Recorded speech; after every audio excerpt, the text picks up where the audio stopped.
এই মেয়ে, তোমার কি লজ্জা করে না এই অফিসে নতুন এসে স্টাফের ঠোঁটে লিপ কিস করো? তোমার বাবা মা কি সুশিক্ষা দেয় নাই তোমাকে? এই ছেলে, তোর তো সাহস কম না?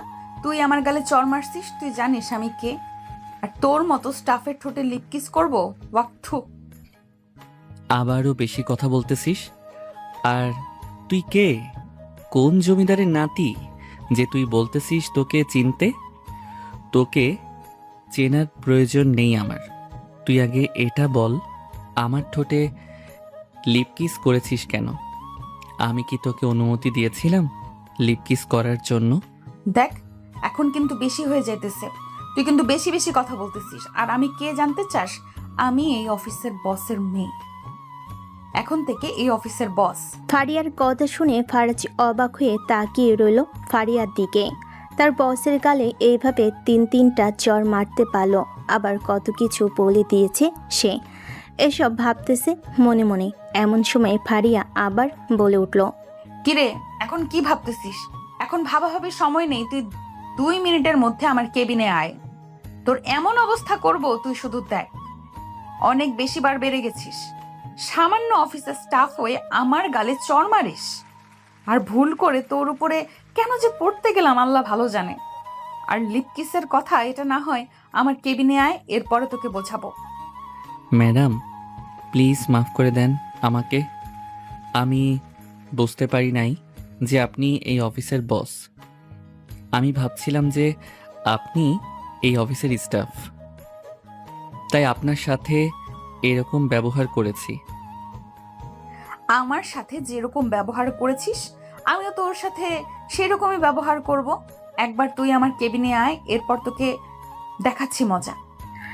এই বলে ফারিয়া রাগে চলে গেল তার কেবিনে। চেয়ারে বসে আছে। বেশ কিছুক্ষণ পর ফারাজ ফারিয়ার কেবিনের ভিতর প্রবেশ করতেই ফারিয়া তার চেয়ার থেকে উঠে এসে দরজাটা লাগিয়ে দিয়ে ফারাজের সামনে এসে দাঁড়িয়ে বলতে লাগলো, কি যেন বলছিলি? আমি লুচু মেয়ে আরো এই সব কিছু বলেছিলি, তাই না? এটার জন্য তোকে অনেক বড় শাস্তি পেতে হবে। এখন শাস্তি পাওয়ার জন্য রেডি হও। ম্যাডাম, প্লিজ মাফ করে দেন আমাকে। আমি ভুল করে এরকম বলে ফেলেছি আপনাকে। প্লিজ মাফ করে দেন। মাফ? তাও আবার আমি? হাহ, কখনোই না। আমি কখনোই কাউকে মাফ করি না। মাফ করলে আরো আগেই করতে পারতাম। যখন তুই আমাকে এই সব কিছু বলেছিলি, তখনই মাফ করে দিতাম। কিন্তু এখন আর মাফ করব না। ম্যাডাম, আপনি দেখতে মাশাআল্লাহ পরীর মতো।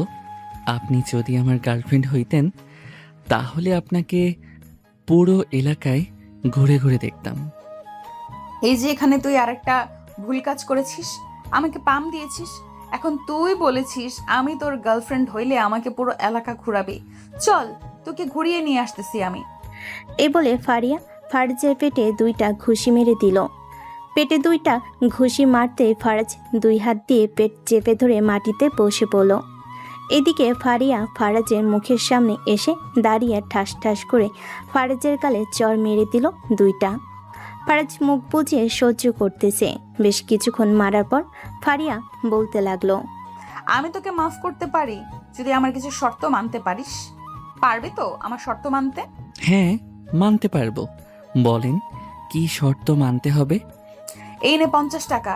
আর এই 50 টাকা তুই সারা দিনের মধ্যে আমাকে 500 টাকা করে এনে দেখাবি। বাইরে যাবি, মানুষের কাছে থেকে কিভাবে 50 টাকা দিয়ে 500 টাকা আনতে পারবি, এটা আমাকে দেখাবি। তবে হ্যাঁ, কারো কাছ থেকে ধার নিতে পারবি না। দরকার পড়লে ভিক্ষা করতে পারবি তুই। অবশেষে কিনা ম্যাডাম আপনি আমাকে ভিক্ষুক বানিয়ে দিলেন। এটা আমি মানতে পারলাম না। ছি ম্যাডাম, ছি, এটা আমি মানতে পারলাম না। এসব কথা বলতেছে ফারাজ আর ফারিয়া। এমন সময় ফারিয়া আবারও বলে উঠল, মানতে না পারলে আমার আর কোনো কিছু করার নেই। আমি আব্বুকে এখন ফোন দিব আর বলবো তুই আমার ঠোঁটে লিপ কিস করেছিস। এটার জন্য তোকে আমি বের করে দিয়েছি অফিস থেকে। আর আব্বু যদি শুনে তুই আমাকে লিপ কিস করেছিস, এটার জন্য তো তোকে এমনও হতে পারে জেলে যেতে হবে। তাই আমি যেটা বলতেছি সেটাই কর গিয়ে। এখন বের হলে বিকেল 5টার মধ্যে চলে আসতে পারবি। এই বলে ফারিয়া আবারও বসে পড়ল তার চেয়ারে। এইদিকে ফারিয়ার রুম থেকে বের হয়ে অফিসে বিভিন্ন কর্মীদের কাছ থেকে 20 টাকা, 30 টাকা, 50 টাকা করে নিতেছে। বেশ কিছুক্ষণ নেওয়ার পর 500 টাকা হয়ে গেছে। তখন ফারাজ চলে আসলো ফারিয়ার কেবিনে। ফারিয়াকে উদ্দেশ্য করে ফারাজ বলতে লাগলো, ম্যাডাম, এই নেন 500 টাকা। আপনি বলেছিলেন না সারা দিনের মধ্যে এনে দিতাম।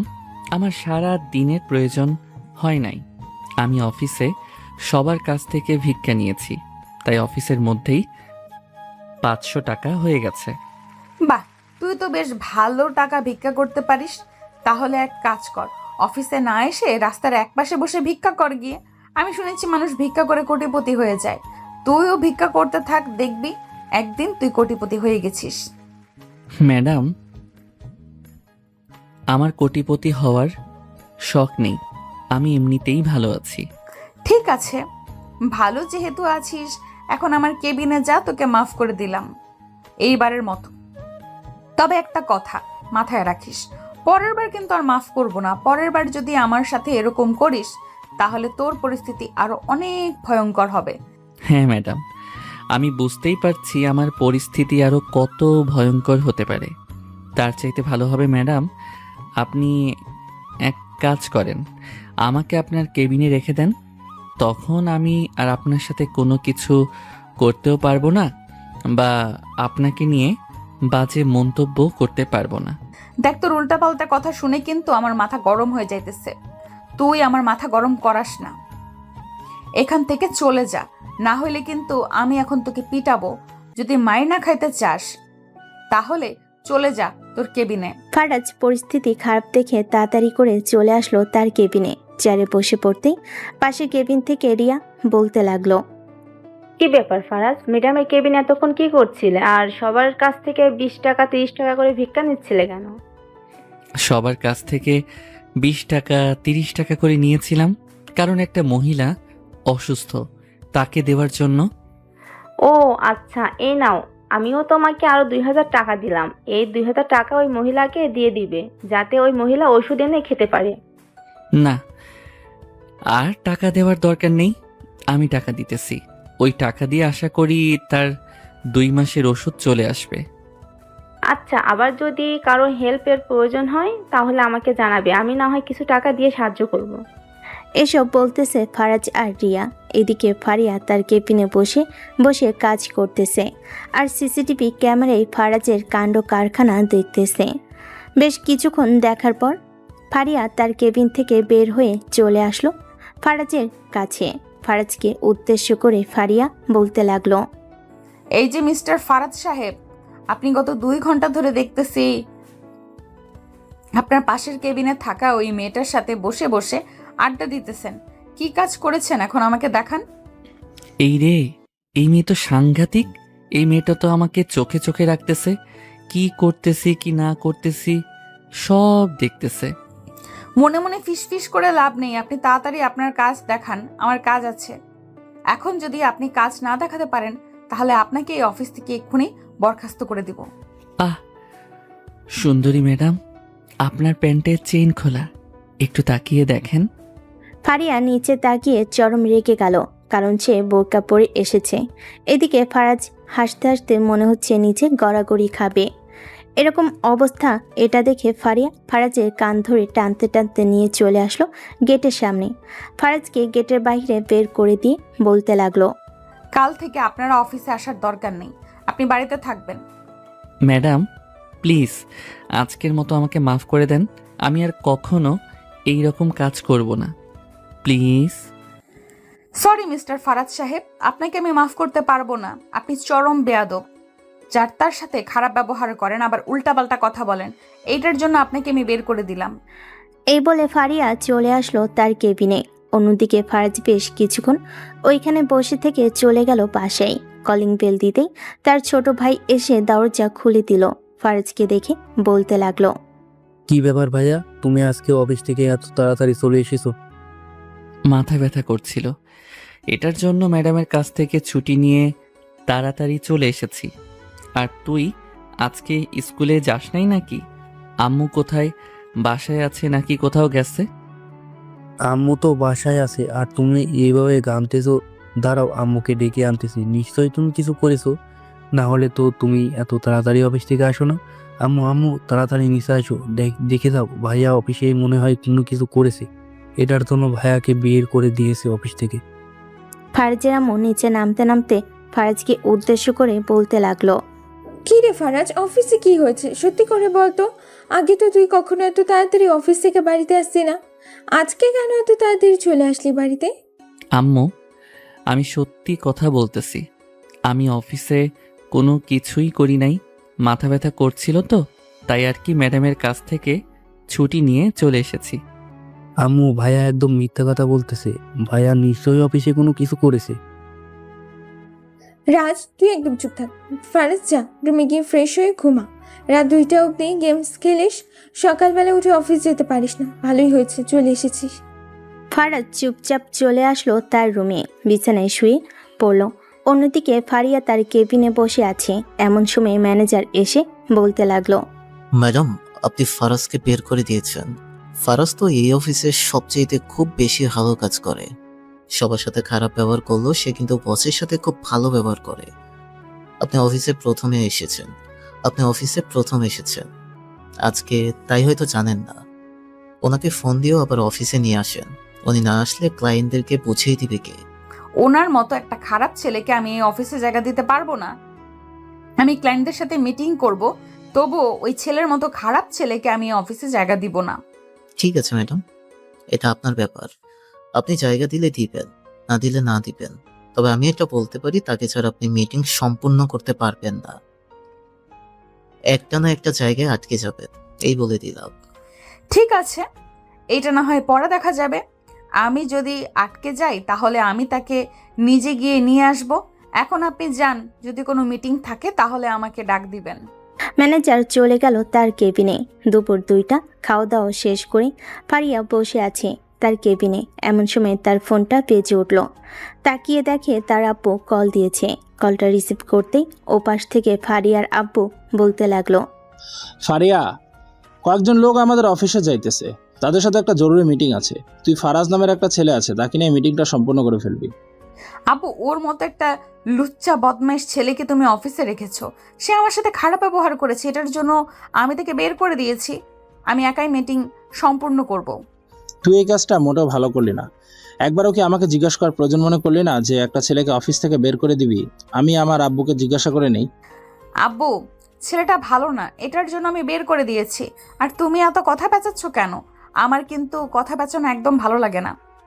ঠিক আছে, আমি আর কথা পেঁচাবো না, তোর যা ইচ্ছা মন চায় কর, তবে আমার অফিসটা কিন্তু ডুবিয়ে দিস না, এই বলে দিলাম। এই বলে ফারিয়ার আব্বু কলটা কেটে দিল। বেশ কিছুক্ষণ পর কয়েকজন ক্লায়েন্ট চলে আসলো ফারিয়াদের অফিসে। ফারিয়া কেবিনে ঢুকে ফারিয়ার সামনে বসে আছে। এমন সময় ক্লায়েন্ট বলতে লাগলো। Miss Faria, will you employ Faria, I will understand the work from হিম।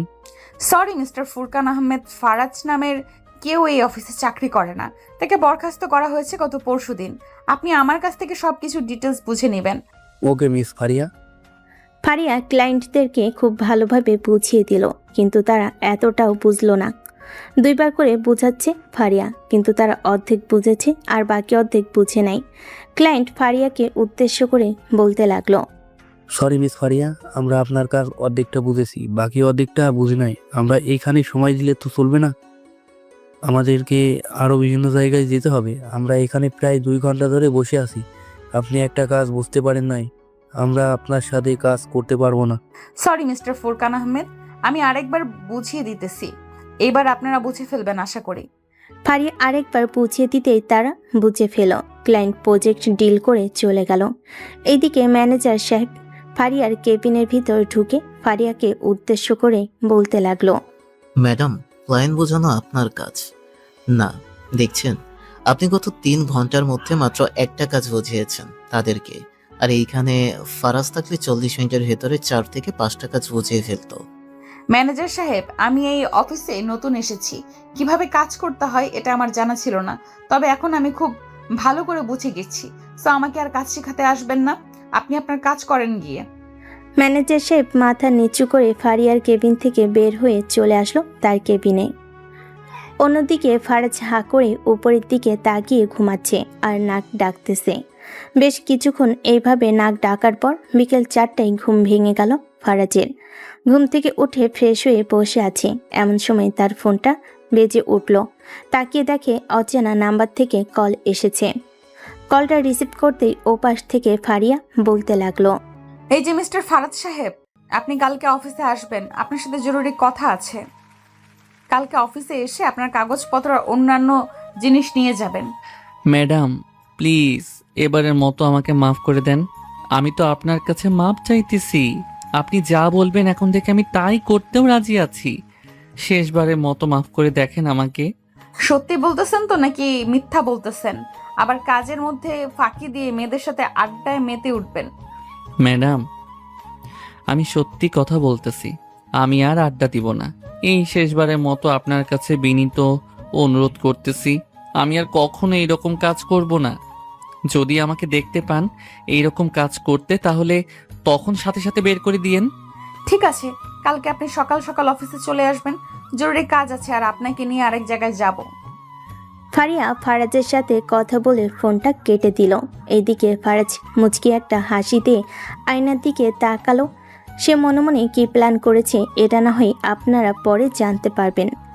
ফারাজ নিচে এসে খাওয়া দাওয়া করে বসে আছে সোফায়। এমন সময় ফারাজের আপু বলতে লাগলো, ফারাজ, আজকে নাকি তুই তাড়াতাড়ি অফিস থেকে চলে এসেছিস। অফিসে কোনো সমস্যা হয়েছে নাকি? না, অফিসে কোনো সমস্যা হয় নাই। অফিসে সমস্যা হলে তো আমি সর্বপ্রথম তোমাকে জানাতাম, তাই না? আজকে মাথা ব্যথা করছিল, এটার জন্য চলে এসেছি। আর কাজও তেমন ছিল না, তাই ছুটি দিয়ে দিছে আমাকে। আচ্ছা, এখন তাড়াতাড়ি গিয়ে ঘুমিয়ে পড়, যাতে সকাল সকাল অফিসে যেতে পারিস, না হলে তো আবার দেরি হয়ে যাবে তোর অফিসে যাইতে। ঠিক আছে আব্বু, যাইতেছি আমি। এই বলে ফারাজ চলে আসলো তার রুমে। বিছানায় শুয়ে শুয়ে গেম খেলতে খেলতে কখন যে 12টা বেজে গেছে খেয়াল নেই। ফোনটা চার্জে রেখে তাড়াতাড়ি ঘুমের দেশে পাড়ি জমালো ফারাজ। পরের দিন সকাল 7টা ঘুম থেকে উঠে ফ্রেশ হয়ে চলে আসলো অফিসে। চুপচাপ বসে আছি তার কেবিনে। এমন সময় অফিসের ভিতর প্রবেশ করলো ফারিয়া। ফারাজকে চুপচাপ বসে থাকতে দেখে ফারিয়া ডাক দিয়ে বলতে লাগলো, মিস্টার ফারাজ, আপনি আমাকে নিয়ে আসেন। এই বলে ফারিয়া চলে গেল তার কেবিনে। বেশ কিছুক্ষণ বসে থাকার পর ফারাজ ফারিয়াকে উদ্দেশ্য করে বলতে লাগলো, ম্যাডাম আমি সেই কখন থেকে এখানে বসে আছি, আপনি তো কোনো কিছুই বলতেছেন না আমাকে। কাজ থাকলে কাজ দেন, আমি আমার কেবিনে বসে কাজ করি। কাজ তো দিবই, কিন্তু তার আগে আমার কিছু প্রশ্নের উত্তর দাও। গতকালকে কারোর সাথে তুমি দেখা করেছো নাকি পার্কের মধ্যে? আমি তো দেখলাম তুমি একটা মেয়েকে জড়িয়ে ধরে লিপ কিস করেছো। ও মাই গড, আমি একটা মেয়েকে জড়িয়ে ধরে লিপ কিস করেছি, তাও আবার আপনি দেখে ফেলেছেন? ছি ম্যাডাম ছি, আমার দিকে তাকিয়ে আছেন, আপনার লজ্জা করে না? লজ্জা করবে কেন? যখন তুমি দেখে লিপ কিস করেছো তখন তো আমি সেখানেই ছিলাম, আর যাকে লিপ কিস করেছো সে আমার বান্ধবী। আমার তো মনে চাইতেছে এক্ষুনি তোমাকে বের করে দিই এই অফিস থেকে, কিন্তু বের করে দিব না, আমার একটা শর্ত আছে, মানতে পারবে? জি ম্যাডাম বলেন, কি শর্ত? আমার শর্ত হচ্ছে তুমি আমাকে 10 মিনিট লিপ কিস করবে। এই 10 মিনিটের মধ্যে তুমি আমার ঠোঁটের সাথে যা ইচ্ছা তাই করতে পারো। ফারিয়ার কথা শুনে ফারাজের চোখ বড় বড় হয়ে গেল। কি বলবে বুঝে উঠতে পারতেছে না ফারাজ। অবশেষে কিনা ম্যাডামকে লিপ কিস করতে হবে। আর কালকে তো সে সারাদিন বাসে ছিল, পার্কে আবার কখন গেছে। ফারাজকে চুপ করে বসে থাকতে দেখে ফারিয়া বলতে লাগলো, কি ব্যাপার, এভাবে চুপ হয়ে বসে আছো কেন? লিপ কিস করবে নাকি আমি অন্য কিছু করব? তবে আর একটা কথা, লিপ কিস করবে আমি যাতে তৃপ্তি পাই, আর যদি তৃপ্তি না পাই তাহলে কিন্তু তোমার খবর আছে। ফারাজ চেয়ার থেকে উঠে চলে আসলো ফারিয়ার সামনে। আস্তে আস্তে করে ফারিয়ার দিকে তার মুখটা এগিয়ে নিয়ে যাইতেছে। একবার তার ঠোঁটের কাছে যেই ঠোঁট লাগতে যাবে, অমন সময় দরজা ঠেলে কেবিনের ভিতর প্রবেশ করলো ম্যানেজার। ফারাজকে ফারিয়ার সামনে দেখে বলতে লাগলো, কি ব্যাপার ফারাজ, তুই ম্যাডামের একবারের সামনে দাঁড়িয়ে কি করতেছ? স্যার ম্যাডামের চোখে কি যেন পড়েছে, ওইটা দেখছিলাম। ম্যাডাম এখন ঠিক আছেন তো? হ্যাঁ, এখন ঠিক আছে। আর ম্যানেজার, আপনি হুটহাট করে কেবিনের ভেতরে ঢুকে পড়বেন না। কেবিনের ভেতরে যখন ঢুকবেন তখন পারমিশন নিয়ে ঢুকবেন। ঠিক আছে ম্যাডাম, আর এই নিন ফাইলগুলোর কাজ সম্পূর্ণ হয়েছে, আপনি সাইন করে আমাকে ডাক দিয়ে আমি সে ফাইলগুলো নিয়ে যাব। ঠিক আছে, যান তাহলে এখন আপনি। ম্যানেজার চলে গেল। এইদিকে ফারাজ যেই আবার লিপ কিস করতে যাবে, এমন সময় ফারিয়া বলতে লাগলো, এখন আমার ইন্টারেস্ট নেই লিপ কিস করার, এখন আমার লিপ কিসের দরকারও নেই। আপনি এই ফাইলটা নিয়ে আমার কেবিনে চলে যান। ঠিক আছে ম্যাডাম, যাইতেছি। এই বলে ফারিয়ার কেবিন থেকে বের হয়ে চলে আসলো তার কেবিনে। চেয়ারে বসতে বসতে ফিস ফিস করে মনে মনে বলতে লাগলো, ইস, শালার ম্যানেজার যদি না যাইতো তাহলে এতক্ষণ কামটা হয়ে যাইতো। বসের ঠোঁটে লিপকিস করব বলে কথা। ইস, মন তো চাইতেছে এখনই গিয়ে লিপকিসটা করে আসি। ওই সময় কেন যে দেরি করতে গেলাম, শালার দেরি না করলে তো এতক্ষণে একটা লিপকিস পেয়ে যাইতাম। এইসব বলতেছে ফারাজ তার নিজের মনে মনে। অন্যদিকে ফারিয়া নিজেকে নিজেই বলতেছে, আপনি এই ফাইলটা নিয়ে আপনার কেবিনে চলে যান। আমি এটা কি করতে গিয়েছিলাম? ইস, এখন যদি সত্যি সত্যি সে লিপ কিস করে ফেলতো তাহলে তো আমি অনেক লজ্জায় পড়ে যেতাম। না না, এরকম কাজ করা যাবে না। সে আমার অফিসের কর্মচারী, আমি আবার তাকে দিয়ে কিভাবে এরকম করি? এসব কথা ফারিয়া তার নিজের মনকে বলতেছে। বেশ কিছুক্ষণ এইসব বলার পর ফারিয়া তার কেবিন থেকে বাহিরে বের হয়ে ফাইলগুলো ম্যানেজারের কেবিনে দিয়ে ঘোরাঘুরি করে দেখতে লাগলো কে কী রকম কাজ করতেছে। ফারাজের কেবিনের সামনে এসে দেখে ফারাজ চুপচাপ মাথা নিচু করে কাজ করতেছে। এটা দেখে ফারিয়া কোনো কিছু বলল না। বেশ কিছুক্ষণ পর ফারাজ ফারিয়াকে উদ্দেশ্য করে আবার বলতে লাগলো, ম্যাডাম, এই নেন ফাইল। আপনার কাজ সম্পূর্ণ হয়ে গেছে। আরও যদি কাজ থাকে তাহলে দিতে পারেন। এখন ফ্রি আছি। দুপুরের পরে আর কাজ করতে মন চায় না। কাজ করতে মন চায় না কেন? বাসায় কি বউ রেখে এসেছেন যেখানে কাজ করতে মন চায় না আপনার? তা না ম্যাডাম, আসলে এমনিতেই বললাম আর কি। দুপুরে একটু বাইরে ঘোরাঘুরি করতে পারলে মনটা হালকা থাকতো আর কাজেও মন বসতো, কিন্তু বাহিরে তো যাওয়া যায় না। ও আচ্ছা, আপনি বাহিরে ঘুরে ঘুরে মেয়েদের চেহারা দেখতেছেন তাই না? এখানে কত মেয়ে আছে, তাদের চেহারা দেখবেন, চুপচাপ আর কাজ করবেন, কিন্তু কোনো মেয়ের সাথে কথা বলতে পারবেন না। ম্যাডাম, আমি কাজ করব। আমাকে যদি আমার স্বাধীনতা না দেন তাহলে তো হবে না। আমি আপনাকে ঠিকমতো কাজ করে দিতে পারলেই তো চলবে। এখন আমি ঘোরাঘুরি করি না কি করি এটা তো আপনার দেখার বিষয় না। আপনি আপনার মতো চলবেন। এখন কিন্তু বেশি বেশি হয়ে যাইতেছে মিস্টার ফারাজ। আমি কিন্তু রেগে গেলে পরে আপনাকে বকাঝকা করতে পারি। সরি ম্যাডাম, আর ভুলেও মুখ দিয়ে এরকম কথা বের হবে না। সরি। ঠিক আছে, চুপচাপ এখানে বসে থাকো, আর দরকার পড়লে ক্যান্টিন থেকে কফি নিয়ে আসো, কফি খেয়ে আসো। ঠিক আছে। ফারাজ তার কেবিন থেকে উঠে চলে আসলো ক্যান্টিনে। একটা কফি খেয়ে আবারও তার কেবিনে এসে কাজ করতে শুরু করে দিল। দেখতে দেখতে সন্ধ্যা হয়ে আসলো। সন্ধ্যা 6টা। ফারাজ সবার কাছ থেকে বিদায় নিয়ে চলে আসলো নিচে। রিক্সার জন্য অপেক্ষা করতেছে। এমন সময় ফারিয়া এসে বলতে লাগলো, কি মিস্টার ফারাজ সাহেব, আপনি এখানে বসে থাকবেন নাকি বাসায় যাবেন? এই তো ম্যাডাম, গাড়ি চলে আসলে বাসায় চলে যাব। আপনি চলে যান এখন। আমার অফিসের স্টাফ দাঁড়িয়ে থাকবে আর আমি কিভাবে এখান থেকে চলে যাব? চলেন আপনাকে বাসায় পৌঁছে দিয়ে আসি। অন্যদিন যাব। ওই তো আমার গাড়ি চলে এসেছে। ভালো থাকবেন ম্যাডাম, দেখা হবে কালকে। এই বলে ফারাজ বাসে উঠে পড়ল। বেশ কিছুক্ষণ পর বাস চলে আসলো তাদের এলাকায়। ফারাজ গাড়ি থেকে নেমে একটা রিক্সা নিয়ে সোজা চলে আসলো বাসায়। কলিং বেল দিতে তার আম্মু এসে দরজা খুলে দিল। ফারাজকে দেখে বলতে লাগলো, কিরে, আজকে তোর এত দেরি হয়েছে কেন? অন্যদিন তো তাড়াতাড়ি চলে আসিস। আজকে বাস আসতে একটু দেরি হয়েছে, তাই আর কি বাসায় আসতে দেরি হয়ে গেছে। এই বলে ফারাজ চলে আসলো তার রুমে। ফ্রেশ হয়ে নিচে এসে বসে আছে। অন্যদিকে ফারিয়া তার রুমে এসে ফ্রেশ হয়ে বসে আছে। এমন সময় তার রুমের ভিতরে প্রবেশ করলো তার আব্বু। ফারিয়াকে উদ্দেশ্য করে তার আব্বু বলতে লাগলো, কিরে ফারিয়া, তুই কি ফারাজকে সত্যি সত্যি অফিস থেকে বের করে দিয়েছিস নাকি সে আজকে অফিসে এসেছে? না, বের করি নাই। তাকে রাতে ফোন দিয়ে বলেছিলাম অফিসে যাওয়ার জন্য, পরে সে আজকে অফিসে এসেছে। কাজ তো দেখে মোটামুটি ভালোই পারে। হ্যাঁ, ফারাজ ছেলেটা খুব ভালো, এমনিতে একটু দুষ্টু প্রকৃতির, তবে সে কাজে এবং সব দিক দিয়ে পারফেক্ট। তোকে আমি কিছু কথা বলতে চাইছিলাম, যদি কিছু মনে না করিস তাহলে কথাগুলো বলি। ঠিক আছে, বলো তাহলে কি বলবেন। আমি ফারাজের সাথে তোর বিয়ে ঠিক করবো ভাবছিলাম, কিন্তু তোর অনুমতি ছাড়া তো তার সাথে আমি বিয়ে ঠিক করতে পারি না। তুই যদি অনুমতি দেস তাহলে আমি তার সাথে তোর বিয়ে ঠিক করব। আব্বু, আমাকে আরো কয়েকটা দিন সময় দাও, আমি তোমাকে জানাবো। তবে এখন বিয়ে করার ইচ্ছে নেই, যখন সময় হবে আমি ঠিক তখন জানিয়ে দিব। ঠিক আছে, তুই যেটা ভালো মনে করিস সেটাই হবে। এখন তাহলে নিচে আয়, খাবার খাবি। ফারিয়া চলে আসলো নিচে। খাবার টেবিলে বসে পড়তেই ফারিয়ার আব্বু সবাইকে খাবার দিতে লাগলো। খাওয়া দাওয়া শেষ করে ফারিয়া চলে আসলো তার রুমে। বসে বসে ল্যাপটপে কাজ করতেছে। এমন সময় ফারাজের কথা মনে পড়ে গেল ফারিয়ার। ফোনটা হাতে নিয়ে মনে মনে বলতে লাগলো, ছেলেটা কি ঘুমিয়ে গেছে নাকি এখনো জেগে আছে? একবার ফোন দিয়ে দেখি, হয়তো জেগে থাকবে। ছেলে মানুষ, গার্লফ্রেন্ড থাকতে পারে কথা বলার জন্য। এইসব ভাবতে ভাবতে ফারিয়া ফারাজের নাম্বারে কল দিল।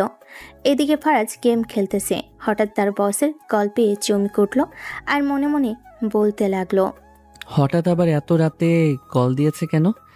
নিশ্চয়ই কেউ আমার ব্যাপারে কোনো কিছু বলেছে। একবার কলটা রিসিভ করে দেখি কি বলে। কল রিসিভ না করলেও আবার বিপদ, কালকে আবার অফিসে ধরবে কেন কল রিসিভ করি নাই। এসব ভাবতেই কলটা কেটে গেল। এদিকে ফারিয়া মনে মনে ভাবতে লাগলো, মনে হয় ছেলেটা ঘুমিয়ে গেছে, এটার জন্য কলটা রিসিভ করে নাই।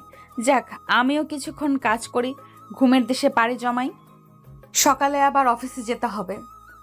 এইসব ভাবতে ভাবতে ফারিয়া যে ঘুমের দেশে পাড়ি জমাতে যাবে এমন সময় ফারিয়ার ফোনটা বেজে উঠল। তাকিয়ে দেখে ফারাজ কল দিয়েছে। কলটা রিসিভ করে ফারিয়া বলতে লাগলো, কি ব্যাপার, রাত 12টা বেজে গেছে, আপনি এখনো ঘুমান নাই? কোন মেয়েদের সাথে কথা বলতেছেন? আপনার ফেসবুক আইডির নাম্বার এবং পাসওয়ার্ড দেন, আমি দেখব। আরে ম্যাডাম, আমি কোনো মেয়ের সাথে কথা বলতেছি না, আমি গেম খেলছিলাম। এটার জন্য আপনার কলটা রিসিভ করতে পারি নাই। আর হঠাৎ এত রাতে কেন কল দিয়েছেন? হঠাৎ এত রাতে কেন কল দিয়েছি এটা কোনো সমস্যা না। আমার সমস্যা হচ্ছে আপনি নিশ্চয়ই কোনো মেয়ের সাথে কথা বলছিলেন। না হলে তো এত রাত জাগার কোনো দরকার নেই আপনার মতো ছেলের। কালকে একবার অফিসে আসেন, এরপরে বুঝাবো আপনাকে মজা। এই বলে ফারিয়া কলটা কেটে দিয়ে ঘুমিয়ে গেল। এইদিকে ফারাজ চিন্তা করতে করতে ঘুমের দেশে বাড়ি জমালো। পরের দিন সকাল 7টা। ফারাজ ঘুম থেকে উঠে ফ্রেশ হয়ে খাওয়া দাওয়া করে বসে আছে।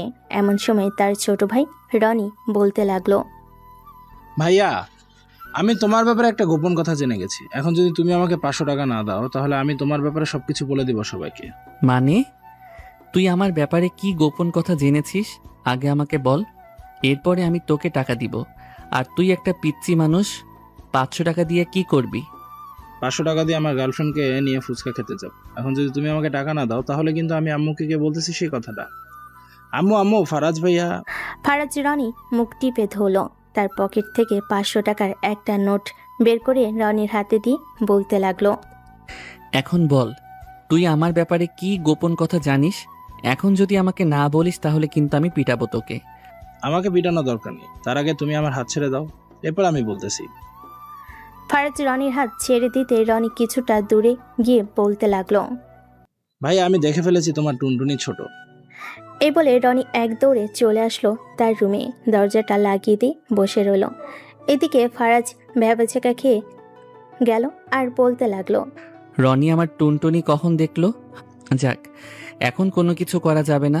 সন্ধ্যায় বাসায় আসি, এরপরে আম্মুকে ডেকে সব কিছু বলে দিব। এসব ভাবতে ভাবতে ফারাজ চলে আসলো অফিসে।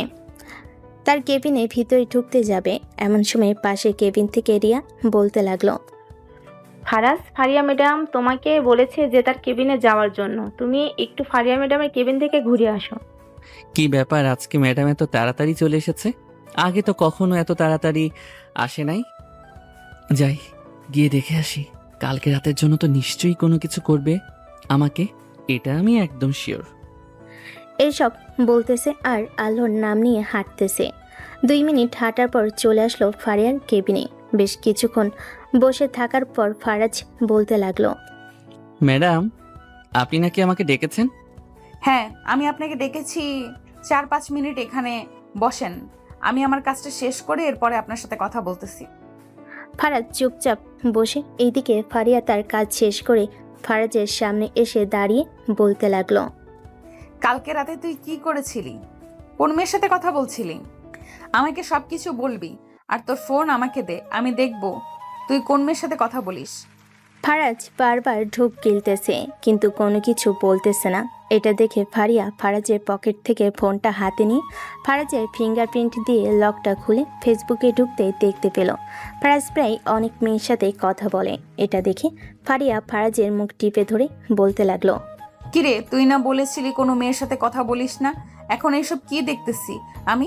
একটা না দুইটা না, কতগুলো মেয়ের সাথে তুই কথা বলিস। এটার জন্যই তো তোকে শাস্তি পেতে হবে। শাস্তির জন্য রেডি হ তুই। ফারাজ কি বলবে বুঝে উঠতে পারতেছে না। হঠাৎ ফারিয়াজ ফারিয়ার পা ধরে বসে পড়ল নিচে আর বলতে লাগলো, ম্যাডাম প্লিজ এবারের মতো আমাকে মাফ করে দেন। আমি আর কখনো এরকম কাজ করব না। আমি আর কোনো মেয়ের সাথে কথা বলবো না, এই আপনাকে প্রমিস করলাম।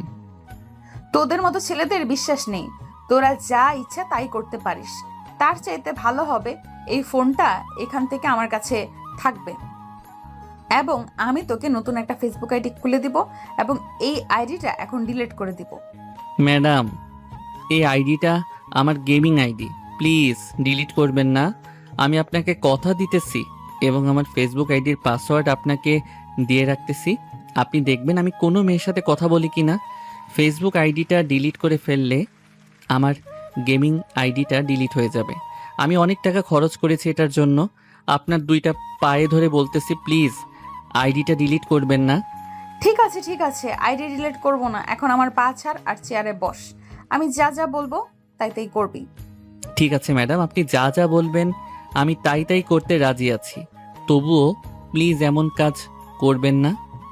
এখন আমাকে লিপ কিস কর, জড়িয়ে ধরে, তাও আবার 2 মিনিট করবি। 2 মিনিটের 1 সেকেন্ডও বেশিও না, 1 সেকেন্ড কমও না। যদি 1 সেকেন্ড কম হয়, 1 সেকেন্ড বেশি হয়, তাহলে তোর খবর আছে। ঠিক আছে ম্যাডাম, আমি 2 মিনিটের বেশি কোনো কিছুই করব না, প্লিজ। তবু আমাকে কিছু করবেন না। আচ্ছা তাড়াতাড়ি শুরু কর, আবার কেউ চলে আসতে পারে। এই বলে ফারাজ ফারিয়াকে জড়িয়ে ধরে তার ঠোঁটের সাথে ঠোঁট একত্রিত করে দিল। বেশ কিছুক্ষণ এইভাবে থাকার পর যখন 2 মিনিট শেষ হয়ে গেছে তখন ফারাজ সাথে সাথে ছেড়ে দিয়েছে ফারিয়াকে। এদিকে ফারিয়া প্রায় নেশার ঘরে চলে গেছে। ফারাজকে উদ্দেশ্য করে বলতে লাগলো, ফারাজ এরকম করতেছো কেন? প্লিজ আমাকে আরো কিছুক্ষণ আদর করো। তোমার আদর খুব ভালো লাগে আমার কাছে, প্লিজ আদর করো আমাকে। ম্যাডাম এখন আর আমি আদর করতে পারবো না, কারণ আপনি 2 মিনিট বলেছেন। 2 মিনিট হয়ে গেছে। প্লিজ এখন আমাকে ছেড়ে দেন আর আমার ফোন আপনার কাছে রেখে দেন। আমি আমার কেবিনে গেলাম। এই বলে ফারাজ যেই তার কেবিনে চলে যেতে যাবে এমন সময় পিছন থেকে ফারিয়া ফারাজকে জড়িয়ে ধরে তার সাদা শার্টে ঠোঁট ডুবিয়ে দিল। ফারিয়ার ঠোঁটে লিপস্টিক থাকার কারণে ফারাজের শার্টে দাগ লেগে গেল। ফারাজ কোনো রকম ফারিয়াকে ছেড়ে চলে আসলো তার কেবিনে। বেশ কিছুক্ষণ বসে থাকার পর ফারাজকে রিয়া উদ্দেশ্য করে বলতে লাগলো, কি ব্যাপার ফারাজ, তোমার শার্টের পেছনে লিপস্টিকের দাগ কেন? মনে তো হচ্ছে তোমাকে কেউ পিছন থেকে লিপ কিস করেছে। সকালে আসার সময় তো দেখলাম না, ম্যাডামের কেবিন থেকে আসার পরে দেখতেছি। ম্যাডামের সাথে কোনো কিছু করেছো নাকি? ফারাজ রিয়ার এই কথা শুনে চমকে গেল। কি বলবে বুঝে উঠতে পারতেছে না। বেশ কিছুক্ষণ যাওয়ার পর ফারাজ বলতে লাগলো, আরে না রিয়া আপু, আপনি এসব কি বলেন? ম্যাডামের সাথে এসব করলে ম্যাডাম কি আমাকে এই অফিসে জায়গা দিবে? আমাকে তো লাথি মেরে বের করে দিবে এই অফিস থেকে। কিন্তু সকালে তো আমি তোমার পিঠে খেয়াল করলাম না লিপস্টিকের দাগ। এখন কোথায় থেকে লিপস্টিক এসেছে? কোথায় থেকে এসেছে এটা আমি জানবো কি করে? হয়তো কোনো জিন বা ভূত আমার পিঠে লিপ কিস করে গেছে। দেখতে তো আর অসুন্দর না আমি এটার জন্য। ফারাজ এবং রিয়া কথা বলতেছে এমন সময় ফারাজের কেবিনে সামনে ফারিয়া এসে দাঁড়াতেই রিয়া চুপ হয়ে গেল। ফারিয়া রিয়াকে উদ্দেশ্য করে বলতে লাগলো, কি ব্যাপার রিয়া, তুমি কি এখানে কাজ করতে এসেছো নাকি গল্প করার জন্য এসেছো? গল্প করতে মন চাইলে বাহিরে গিয়ে গল্প করতে পারো, অফিস থেকে রিজাইন নিয়ে। এটা অফিস, এখানে কোনো গল্প করার জায়গা না। আসলে ম্যাডাম আমি গল্প করছিলাম না, ফারাজকে জাস্ট এটা বলছিলাম যে তার পিঠে লিপস্টিক এর দাগ কোথায় থেকে এসেছে। সে অফিসে আসার পর তো এই দাগ ছিল না, কিন্তু আপনার কেবিন থেকে আসার পর তার পিছনে লিপস্টিকের দাগ লেগে আছে। তাই আমি তাকে জাস্ট এটাই বলছিলাম, আর কোনো কিছু বলি নাই। কার পেছনে কি লেগে আছে, কার কখন কি প্রয়োজন, এইসব তোমার দেখার প্রয়োজন নেই। তুমি তোমার কাজ করবে, আর যদি কোনো কথা বলার ইচ্ছে থাকে তাহলে অফিস শেষে যখন ছুটি হবে তখন বাহিরে গিয়ে তাকে বলবে। বা দুপুরের লাঞ্চের টাইম আছে তখন তাকে বলবে। আর ফারাজ, তোমাকে শেষবারের মতো বলে দিলাম, ঠিক মতো কাজ করবে, না হইলে লাথি মেরে বের করে দিব অফিস থেকে। এ বলে ফারিয়া রাগ দেখিয়ে ওইখান থেকে চলে গেল। এদিকে ফারাজ আর অন্যদিকে মনোযোগ না দিয়ে কাজ করতে লাগলো। কাজ করতে করতে কখন যে দুপুর হয়ে গেছে তার খেয়াল নেই। দুপুর 2টা। এমন সময় ফারাজ তার কেবিন থেকে উঠে সোজা চলে আসলো ক্যান্টিনে। টেবিলে বসে বসে খাবার খাইতেছে। এমন সময় রিয়া এসে হাজির। ফারাজকে আবারও উদ্দেশ্য করে বলতে লাগলো, ফারাজ, তুমি সত্যি করে বলবে ম্যাডামের সাথে তোমার কি চলতেছে? আমি সকালবেলা তোমার শার্টের পিছনে কোনো দাগ দেখি নাই, হঠাৎ এই দাগ কোথায় থেকে এসেছে? ফারাজ যেই কিছু বলতে যাবে এমন সময় ক্যান্টিনের ভিতর প্রবেশ করলো ফারিয়া। ফারিয়াকে দেখে সবাই চুপ হয়ে গেল, কেউ কিছু বলতে পারল না। ফারিয়া ফারাজের সামনে এসে বলতে লাগলো, রিয়া, তুমি আমার কেবিনে আসো একটু। আর ফারাজ, তুমিও আসো, জরুরি একটা মিটিং আছে। ঠিক আছে ম্যাডাম, আপনি যান, আমরা 5 মিনিটের ভিতরে আসতেছি। খাওয়া শেষ হয়ে গেছে। ফারিয়া চলে আসলো তার কেবিনে। 5 মিনিট বসে থাকার পর ফারাজ এবং রিয়া আসলো। ফারাজ ফারিয়াকে উদ্দেশ্য করে বলতে লাগলো, ম্যাডাম এখন বলেন কি জরুরি মিটিং আছে? রিয়া, তোমাকে শেষবারের মতো বলতেছি, এই লিপস্টিকের দাগ নিয়ে কোনো কথা বলবে না কারোর সাথে। যদি বলো তাহলে তোমাকেও এই অফিস থেকে বের করে দিব। আর ফারাজ, ক্যান্টিনে বসে মেয়েদের সাথে খাবার খেতে খেতে কিসের গল্প করা? আলাদাভাবে খাবার খাবে। এখন চুপচাপ 2জন বসো। আর তোমাদেরকে সকালবেলা যে 2টা ফাইল দিয়েছিলাম, ওই 2টা ফাইলের কাজ কত দূর এগিয়েছে? ম্যাডাম, আমার ফাইলের কাজ তো প্রায় শেষের দিকে, আর 1 ঘন্টা বা আধা ঘন্টা সময় লাগবে কাজটা পুরো শেষ করতে।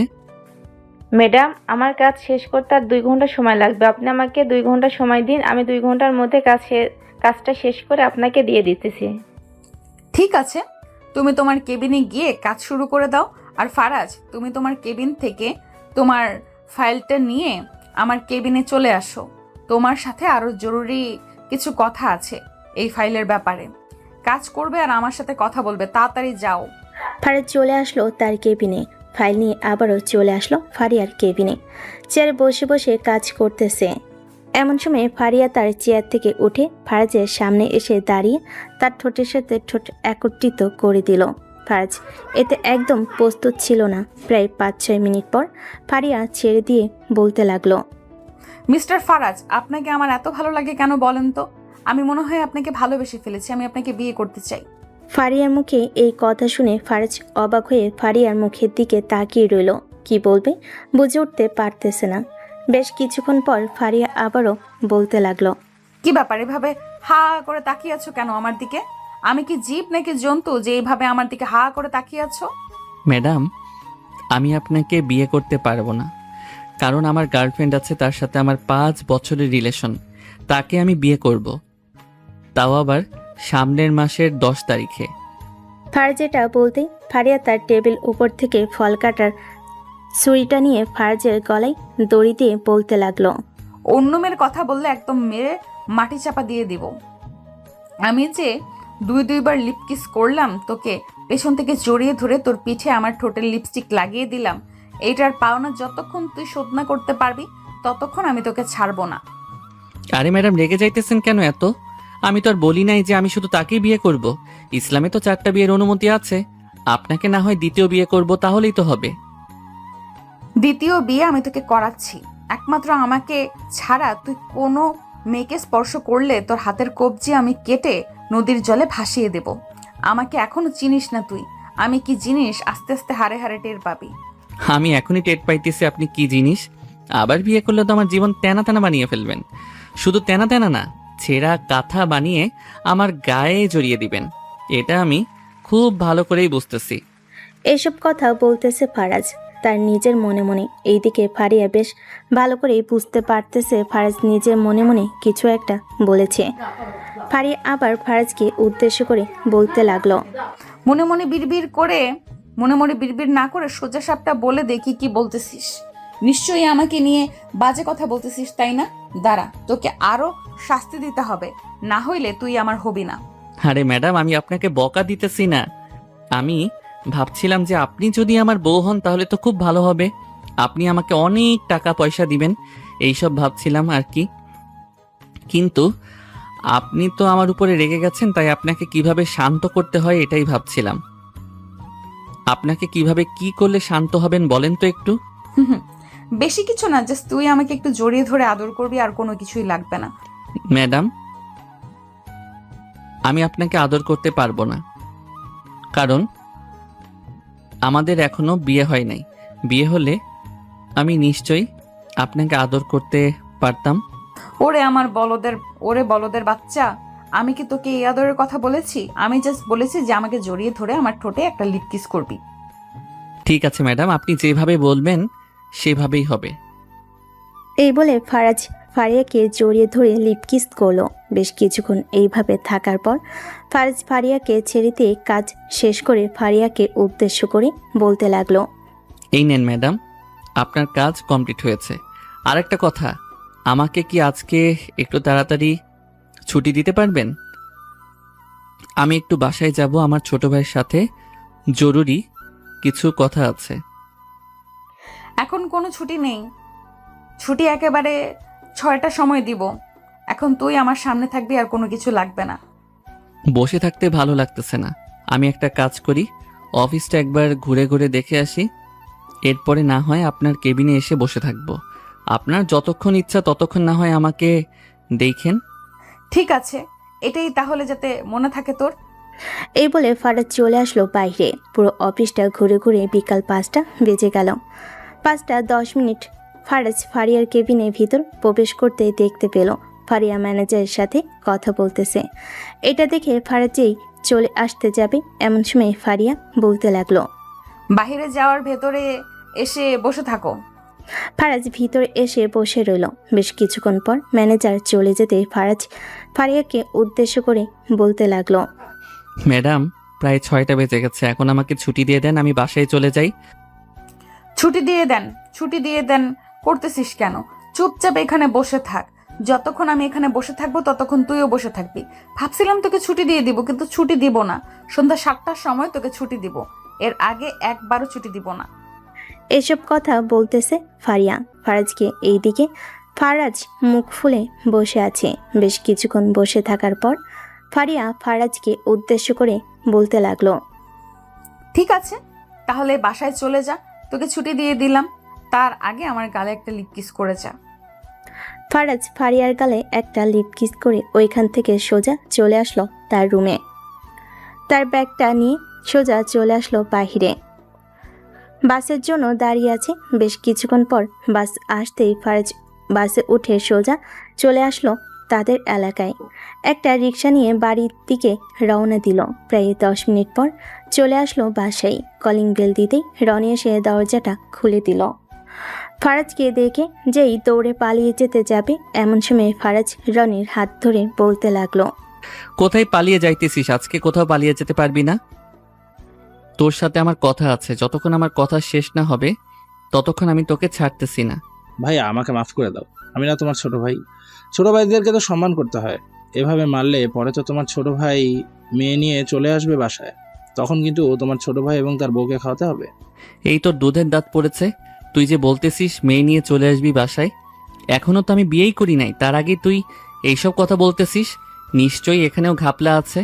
আম্মু আম্মু, তাড়াতাড়ি এইদিকে আসো, দেখে যাও তোমার ছেলে এইসব কি বলতেছে।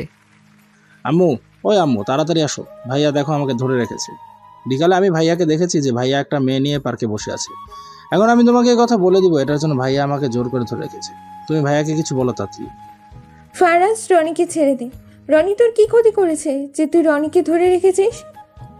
আম্মু, তোমার ছেলে চরম বেয়াদব হয়ে গেছে। সকালবেলা আমার কাছ থেকে আলতু ফালতু কথা বলে 500 টাকা নিয়ে স্কুলে গেছে, তার গার্লফ্রেন্ডকে নিয়ে ফুচকা খাইছে এবং ঘুরে বেড়াইছে। ভাইয়া, অযথা মিথ্যে কথা বলবে না। আমি আবার তোমার কাছ থেকে কখন টাকা নিলাম? আর টাকা নিলে সেটার প্রমাণ দেখাও। তুমি যদি প্রমাণ দেখাতে পারো তাহলে আমি বলবো যে হ্যাঁ, আমি তোমার কাছ থেকে টাকা নিয়েছি। ফারাজ, রনি যেটা বলছে সেটা তো সত্যি। তুই প্রমাণ দেখা।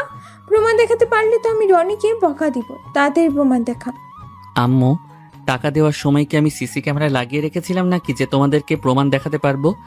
সাথে সাথে বললে।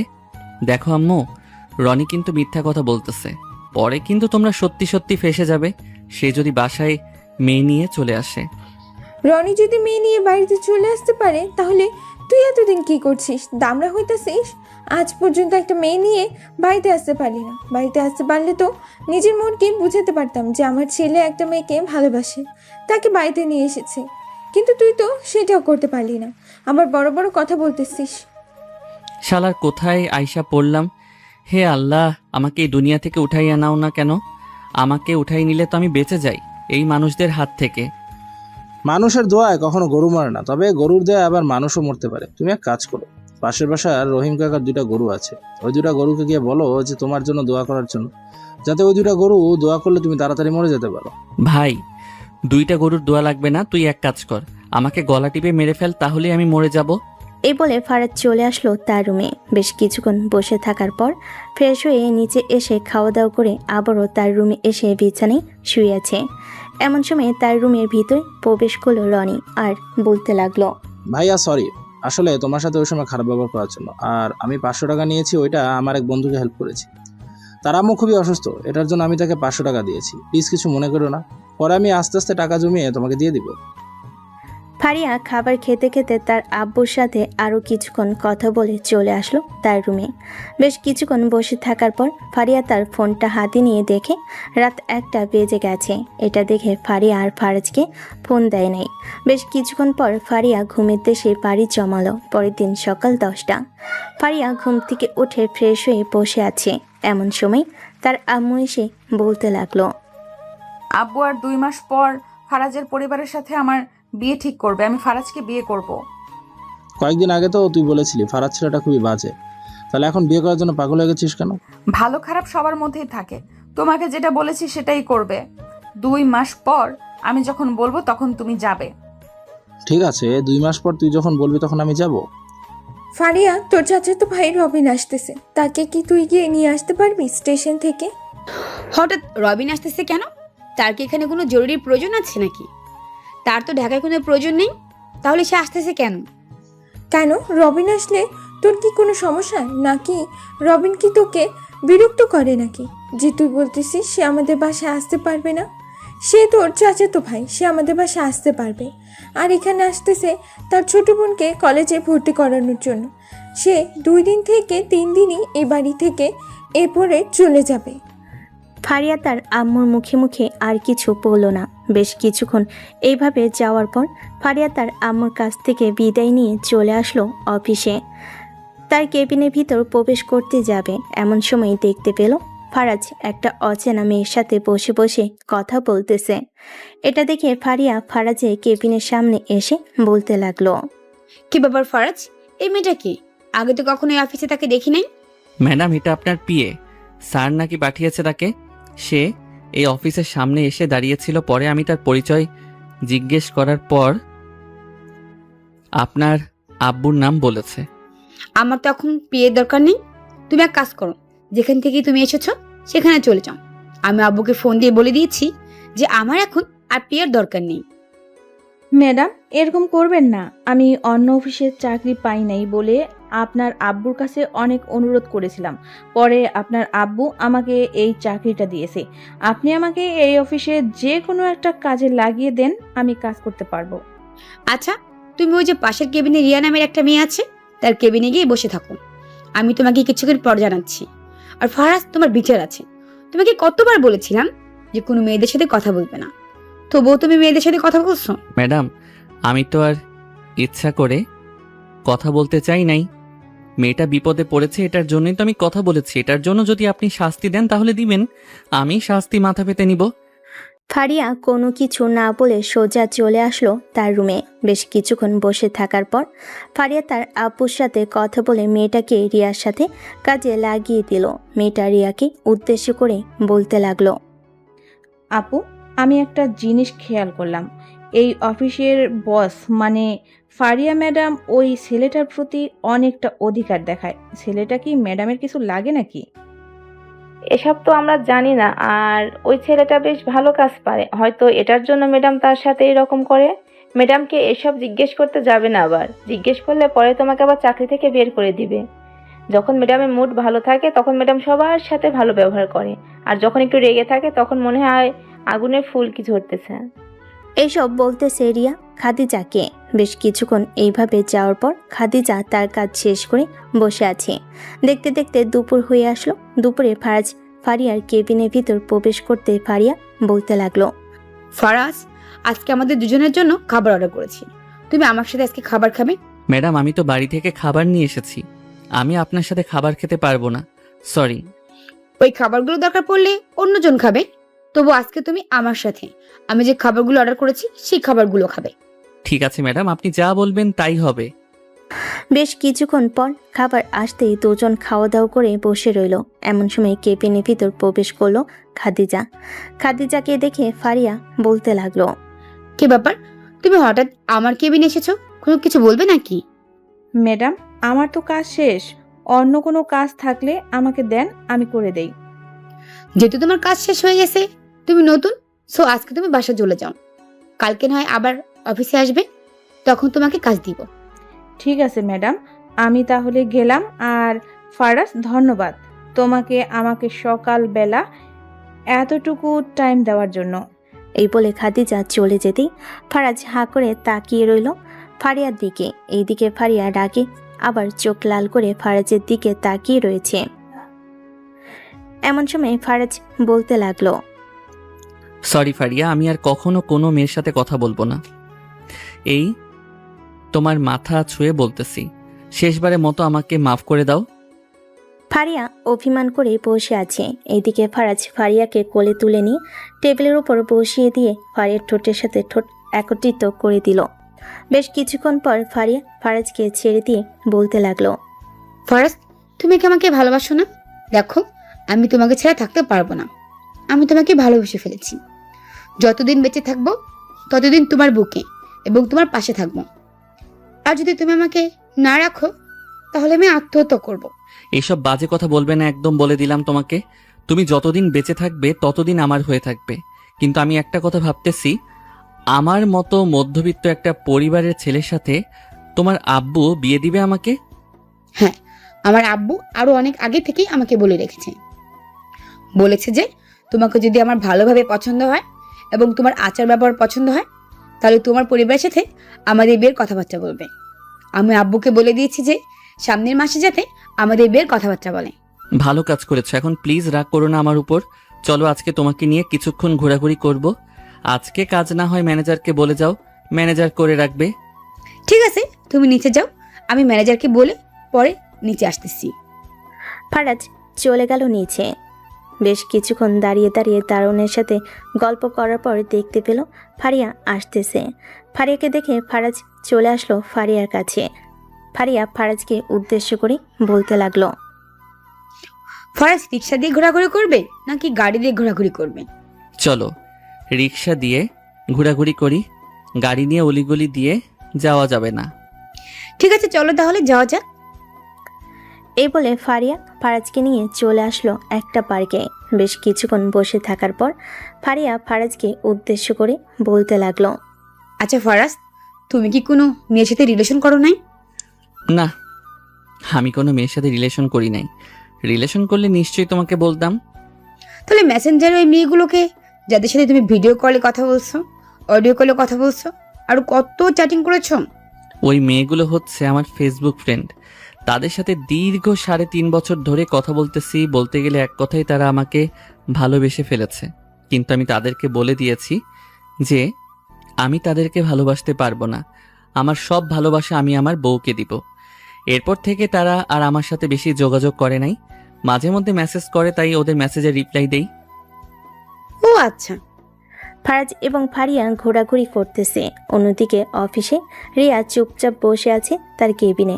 এমন সময় পাশে কেবিন থেকে সাদিয়া এসে বলতে লাগলো, কি ব্যাপার রিয়া, এইভাবে চুপচাপ বসে আছো, মনে মনে কি ভাবছো?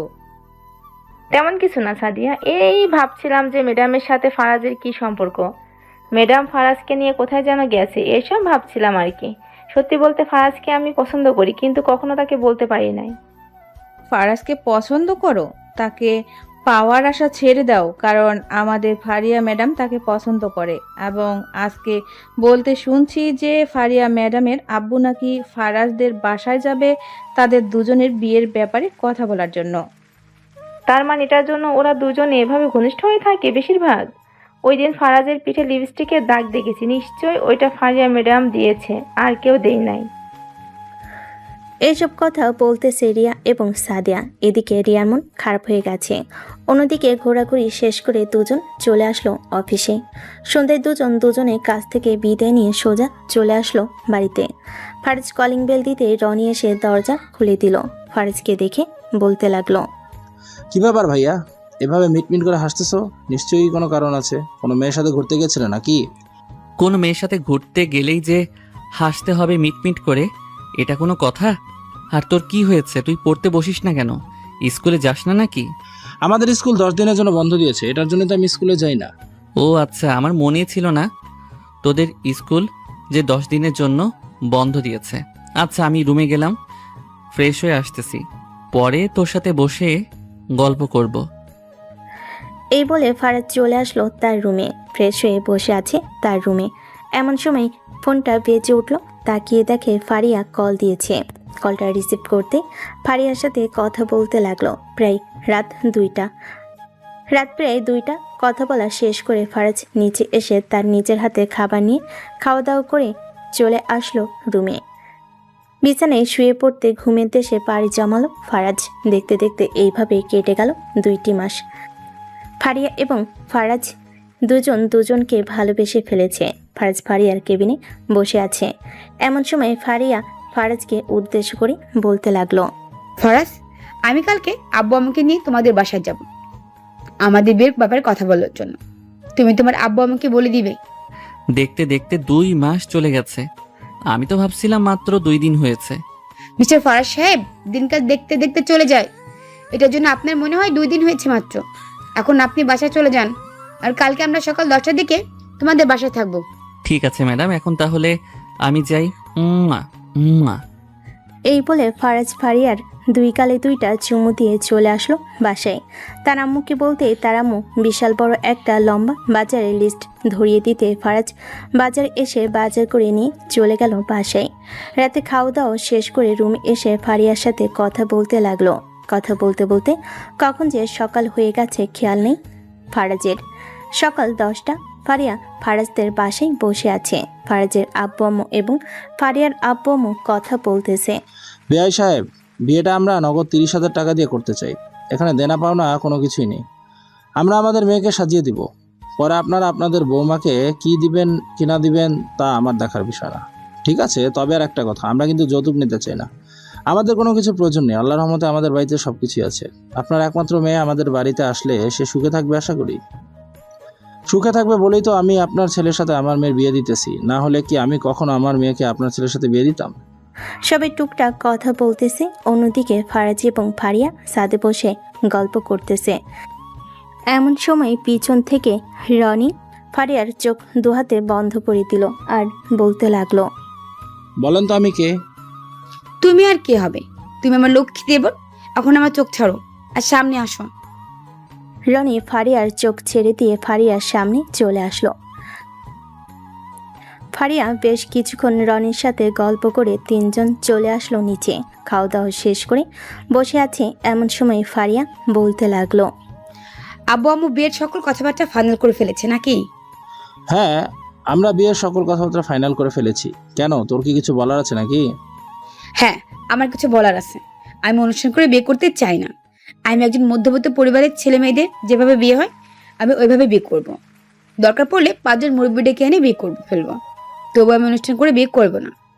ফারিয়া মা, তুই আমার একমাত্র মেয়ে। আমার অনেক দিনের ইচ্ছা আমি তোকে অনুষ্ঠান করে ফারাজের হাতে তুলে দেবো, কিন্তু তুই এটা কি বললি? হ্যাঁ আব্বু, আমি যেটা বলছি একদম ঠিক বলেছি। আমি অনুষ্ঠান করে বিয়ে করতে চাই না, জাস্ট সাধারণভাবে বিয়ে করতে চাই, তাও আবার আজকে আমাকে বিয়ে দিবে। এত জলদি বললেই তো হুট করে বিয়ে হয়ে যায় না, আগে সবকিছু জোগাড় করতে হয়। আমি সবকিছু জোগাড় করতেছি, তুই না হয় পার্লার থেকে সেজে আয়। পার্লার থেকে সাজার দরকার নেই, এমনিতেই ফারিয়া অনেক সুন্দর। সো আটা ময়দা মাখলে মুখের অবস্থাও খারাপ হয়ে যায়। জাস্ট সাধারণভাবে একটা শাড়ি পরলেই হবে। ঠিক আছে, তোমাদের যা ইচ্ছা তাই হবে। এই বলে ফারিয়ার আব্বু সন্ধ্যায় একটা কাজে ডেকে দুজনে বিয়ে দিয়ে দিল। রাতে খাওয়া দাওয়া শেষ হওয়ার পর সবাই বসে কিছুক্ষণ গল্প করলো। এমন সময় ফারাজের আম্মু বলতে লাগলো, ফারাজ, অনেক রাত হয়েছে, বোমাকে নিয়ে রুমে যা। ফারাজ চুপচাপ ফারিয়াকে নিয়ে চলে আসলো তার রুমে। বেশ কিছুক্ষণ দুজন বসে থাকার পর ফারাজ ফারিয়াকে উদ্দেশ্য করে বলতে লাগলো, ফারিয়া, চলো আমাদের নতুন জীবন শুরু করার আগে 2 রাকাত নফল নামাজ আদায় করে এরপরে আল্লাহর কাছে শুকরিয়া জানিয়ে আমাদের নতুন জীবন শুরু করি। হ্যাঁ চলো। ফারিয়া আর ফারাজ দুজনেই নফল নামাজ আদায় করে বিছানায় এসে বসে পড়ল। টেবিলের উপরে 1 গ্লাস দুধ রাখা আছে। দুজনে 1 গ্লাস দুধ খেয়ে বেশ কিছুক্ষণ গল্প করার পর ফারিয়া বলতে লাগলো, ফারাজ, অনেক দিন হয়েছে তুমি আমাকে ভালোভাবে আদর করো না। আজকে খুব ভালোভাবে আদর করবে। তুমি যেভাবে ইচ্ছে সেভাবে আদর করতে পারবে আমাকে। আজকে তোমার জন্য আর বাধা নেই। আজকে আর বাধা থাকবে কি করে? আজকে থেকে তো তুমি আমার বউ। সো আমি তোমাকে যেভাবে ইচ্ছা সেভাবে আদর করতে পারবো। এই বলে ফারাজ ফারিয়াকে কোলে তুলে নিয়ে ফারিয়ার ঠোঁট জোড়া একত্রিত করে দিল। বেশ কিছুক্ষণ এভাবে থাকার পর ফারাজ ফারিয়াকে ছেড়ে দিয়ে ফারিয়াকে ধাক্কা মেরে বিছানায় ফেলে দিয়ে ফারিয়ার ওপর উঠে পড়ল।